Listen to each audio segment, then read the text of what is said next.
To fight climate change and avoid an ever-warming climate, we need an array of policies. Climate policies are needed to transform the way we produce energy, to make buildings greener, to put greener cars on the roads, and reduce our fuel consumption.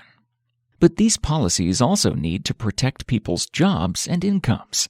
Let's have a closer look on 3 possible climate policies. Let's start with a policy that forces car producers to produce greener cars, a ban on combustion engine cars. With a ban on combustion engine cars, car producers are first required by law to produce cars that emit less CO2 per kilometer. The emission limit is lowered every year so that only electric or hydrogen vehicles can be sold after 2030. Note that electric vehicles currently cannot travel as far and can be more expensive than cars that run on petrol.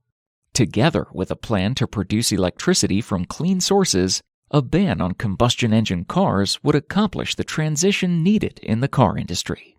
Now, let's turn to a national policy that combines a tax on carbon emissions to reduce emissions and cash transfers to protect people's purchasing power.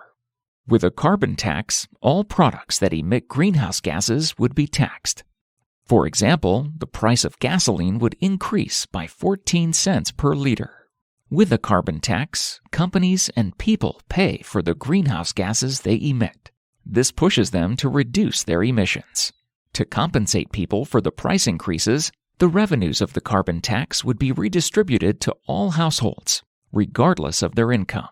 Each adult would thus receive $750 per year.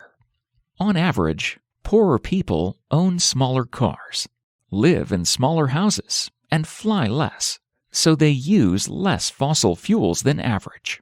As they would receive the same cash transfer as everyone else, poorer people will generally gain from a carbon tax with cash transfers. Conversely, rich people will tend to lose. Does this policy work? Yes. The Canadian province of British Columbia has a carbon tax with cash transfers since 2008. Research has shown that this policy has decreased carbon emissions, increased employment, and made a majority of people richer. The last policy is a large program of public investment in green infrastructure, which would be financed by additional debt taken up by the government. A green infrastructure program would bring about the transition in energy infrastructure needed to halt climate change, but it could come at the expense of other possible projects funded by the government. In Canada, such a program could create 700,000 jobs in green sectors, such as public transportation, renewable power plants, buildings insulation, or sustainable agriculture. But 600,000 people could lose their job in the fossil fuel industry.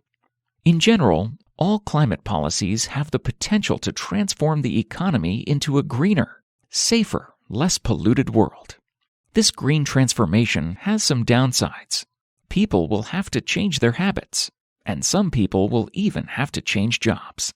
For example, there will be less demand for polluting sectors, such as coal mining, but retraining options would be offered to workers in these sectors to ensure that they could find a new job elsewhere. And the green transition also comes with benefits. A safer world for future generations, of course, but also less pollution.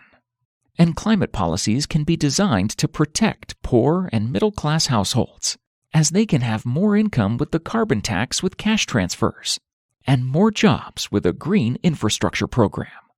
We have focused on 3 important policies, but many others would be useful to fight climate change, including funding research into green technologies, subsidizing the insulation of buildings, or stopping deforestation.